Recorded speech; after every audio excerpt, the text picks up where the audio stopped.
Hello and welcome to week 3 of Kickoff Talk. I'm sports editor Jeff Kirik and this is reporter Tom Reisenweber, and we're going to recap a little bit of week 2 and look ahead to week 3 in District 10 football. Tom, a lot of good action last week. One of the things that sort of caught us off guard was how tough Fort LaBeouf was on their first game on the turf, the new turf at Carmen Field. Yeah, it's pretty amazing. That's a pretty impressive win for them. Ben Turry, watching the film, he was running hard. I don't know if they're inspired now with Alex Blows being out for the season, but Fort LaBeouf looked great. And Warren's not that bad of a team, but they just kind of handled it the entire way, so it's pretty impressive. And they sort of went back to Fort LaBeouf football a little bit, didn't they, with grind it out and play tough on both sides of the ball on the line and run hard. Yeah, that's the one thing that Jeff Nichols always has is a tough line up front. You get to really want it to run the ball against them, and they always open up some pretty big holes for their running backs, so that's pretty effective. And that Fort LaBeouf win leads us into one of the big Erie County matchups of this coming weekend. They will travel to Harbor Creek to face a team that is 2-0 and has rolled in both of its games. Yeah, we're going to get the first real measure of Harbor Creek. Not that anything against Iroquois or Seneca, but I think we all know what their seasons are going to be. So just watching Harbor Creek on film, everyone scored this week. Smith, Spearman, Merrick Bauer had a kickoff return for a touchdown. It has so many weapons on the team, so it's going to be a lot of fun to watch Harbor Creek and see what they do against Fort LaBeouf. And when you say Smith, there are two Smiths, yeah. Quarterback and wide receiver, and they're all playing well right now, but obviously from Fort LaBeouf's effort against Warren last week, this is going to be a whole different type of game.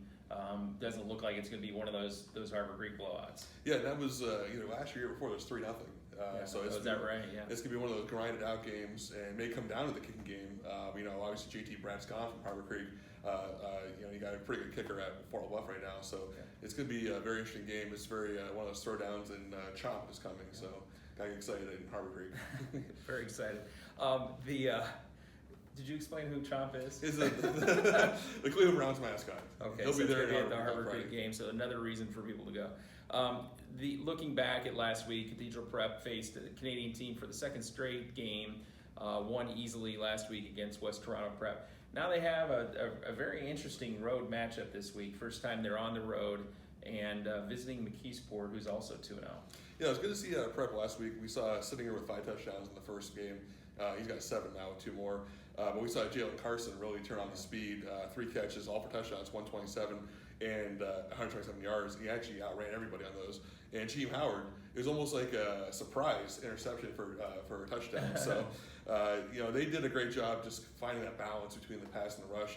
And McKeesport is a really tough team. They've had 2 really good wins so far. So this is going to be a nice test for Prep before they come back and start playing some region games. And then what's interesting is in the first Prep win, they did a lot of running, a lot on the ground with sitting here in Howard. But we saw what we already knew coming into the season. Their passing game is going to be tough too, with Colin Johnson throwing to both Jack Odakoven, Jalen Carson, and others. So we're starting to see that, and we should see how good their defense is, because McKeesport will be a test score, put up 52 points last week. Yeah, it's a tough team to beat at home. And you mentioned Colin Johnson. It almost worked out last year that he got injured, because he was a starting quarterback. He has the experience now and doesn't have that wear and tear of a junior season that really on him anymore. So he's kind of like a fresh quarterback in there and can do a lot of different things for them. And I do not endorse his statement that it almost worked out that he was injured. Well, Regan Schleicher did pretty okay. Yeah, so. he did fine.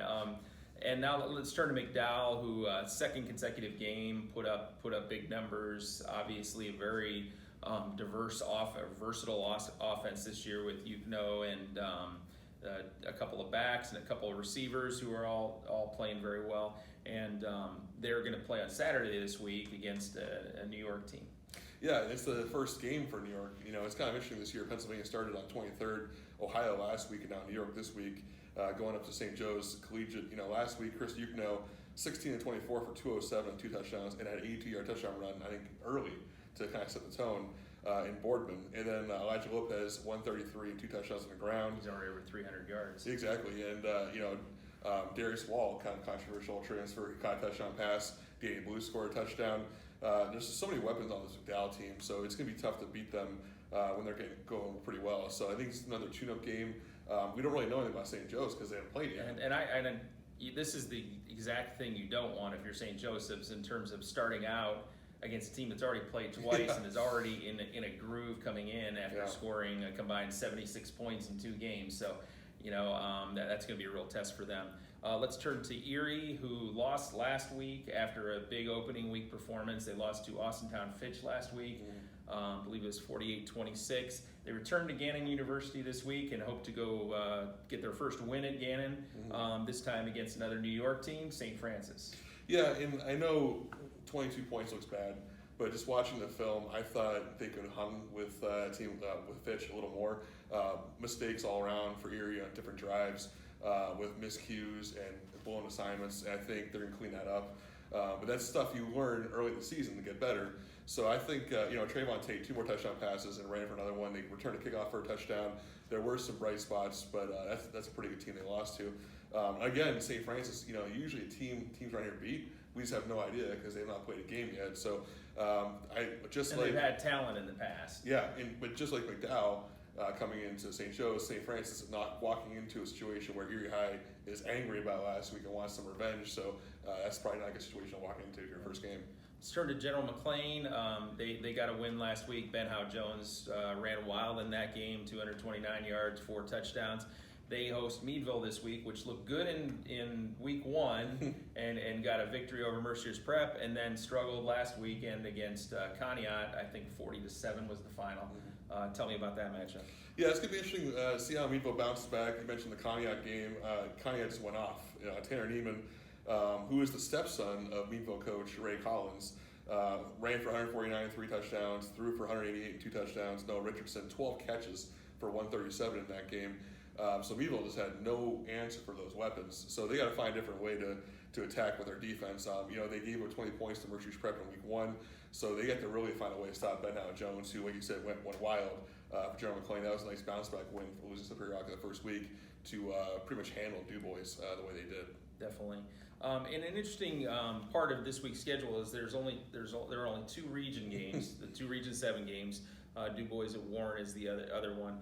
But the rest of them are non-regions, and the one weird thing about it with Erie County is that Erie County teams really don't play each other at all.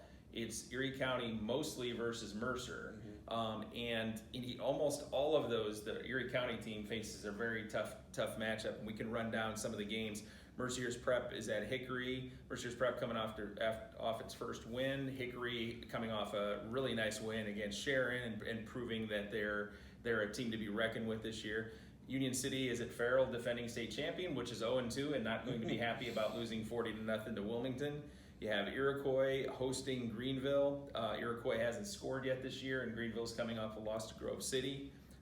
Fairview's at Sharon, Oil City at Girard, Northeast at Conneaut, Sharpsville at Seneca, and Wilmington is visiting Northwestern. Northwestern, nice win last week, but man, they have a tough matchup this week. Wilmington just looks awesome early in the season. And the last of the Erie County games is Corey at Grove City. And again, Grove City, a very hot team after beating Greenville last week. Yeah, we talked about on Twitter that there's one game, Erie versus Erie, which is Fort LaBeouf Harbor Creek.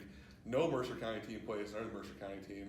So this schedule is crazy for week 3. It's all over the place. There's so many miles being traveled. I think this is kind of a symptom of 6 classes and 8 regions, which is totally necessary. But, some of these teams had great wins last week. You mentioned Wilmington. Ethan Susan ran for 2 touchdowns and caught one and ran for 110 yards. Hickory with a big win. Michael Henwood ran for 109 yards and 2 touchdowns and threw for 199 and 2 touchdowns and 157 and 1 touchdown. So he's having a great season so far. Wojtek, Lane Wojtek for Sharon, threw for 191, 2 touchdowns. He's still got a kind of bad ankle. To Ty Elam. Yeah, he's got kind of that a bad ankle. The thing what's sticking out with me and Sharon right now is they're not running the ball effectively at all. Yeah. You lose a great running back last year, and they ran for 22 yards in the first week, 137 this past week. They put C.J. Parchment in there to run the ball a little more on some jet sweeps, stuff like that, just trying to figure out, get that run game going a little bit. So that's something you're going to try and do against Fairview? Yeah, I think so. That's going to be one of the big keys, just get some momentum going on offense because they've struggled to move the ball a little more. Fairview coming off a great win. Stopping a 2-point conversion in the final minute against Girard. Trey Chase, I think, gets credit for it. It was kind of a scrum, but he grabbed the running back and held on for dear life on his jersey. Travis Burge, 116, 2 touchdowns. Eli Barson, 121 and 2 touchdowns. Gerard, Todd Esman, and Austin Barrett each had 2 touchdowns. So it's a great game, great finish all around. Similar to Titusville Northeast, where Garrett Knapp threw the game-tying touchdown in the fourth quarter, ran in from a yard in overtime to give them first touchdown. Then they ran a great play where they faked up the middle with running backs, and he was by himself on a bootleg to the right for the walk-off 2-point conversion. So that was a big win for Titusville at Northeast. But all these northern teams have such tough tests this week. It could be kind of ugly. It is. One of those ones that's sort of interesting is Mercer's Prep. Struggled a little bit last week against Corey, and then got things together and actually really got their offense going. Had trouble with penalties, big plays being called back. But they visit Hickory. Hickory, obviously 2-0, playing like Hickory does and has in the past. But that's one of the more interesting ones of the Erie County versus Mercer County. Yeah, I think I counted 5 touchdowns on film being called back from Mercer's Prep through penalty last week. So that 21-13 game looks a little deceiving, I think. Steve Smith saved the day. It was 13-0 at halftime. He returns a punt in the third quarter for a touchdown, 67 yards. Then they're only up 1 point, and he breaks an 82-yard touchdown run. So, obviously he's their big play guy, but he kind of saved the day with two really big touchdowns. He's going to be counted on a lot, I think, especially on defense. Michael Henwood and Hunter Stutes are so fast. It's one of the fastest combos in District 10 for Hickory. So he's going to be kind of the center fielder and make sure nothing gets by him because it's going to be a big play. Sure. We mentioned some of the statistical oddities from last week. One was the big game from Ben Howe-Jones with the 4 touchdowns, 229 yards. Jalen Carson from Prep having 3 catches and scoring on all 3 of his catches. And there was an odd one or a big statistical game in the Conneaut game too. You mentioned the tight end. Noah Richardson. Noah Richardson with 12 catches, and I don't remember a game with 12 catches in a long time. Yeah, it's been a little while. I think the record's 16. Yeah, even when Ben Koyak was at Oil City, they would spread the ball a little more. But if Richardson, you just throw it to him. He's gonna catch it. I watched. I got a chance to watch his huddle before the season when we were looking at players to watch for the year, and we selected him because he made so many catches where the ball was just over the hand of the receiver, and he makes a leaping, diving catch, and obviously very good hands, and he shows it there. So he's gonna turn into one of those weapons for Conneaut and giving them a nice passing game. Speaking of weapons too, Ian Haynes with 280 yards this past week, so he's climbing up that chart. He has Joe Messer to pass now, with over 7,400 yards in his career after having 303 in the first game. And one other mention you want to mention is Reynolds beating Slippery Rock was an incredible win for them. What a difference it is having Bryce McCloskey back at quarterback. Threw for 192, ran for a touchdown, included the game-winning touchdown in the fourth quarter. They have Marquette Stevens came up with 126 yards and 2 touchdown catches.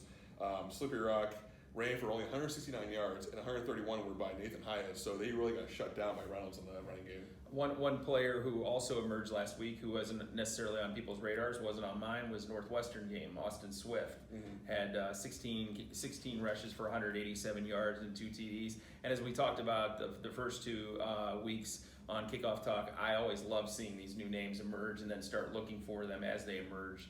And I gather the clutch players each week, and it's fun to see new names and get new photos in there. And that's a nice win for them down in Mercer. Mercer opens the season with 3 straight home games, so that's kind of nice for them. So they got, I think, an easy one, with Eisenhower coming in this week, but we'll see. You never know. The Knights are hungry for a win. Definitely. Well, that's all this week for Kickoff Talk. Look for our call coming up in the Friday edition of the Times News, also online. And look for our entire coverage of the entire District 10 football scene Friday and Saturday. Thanks for joining us.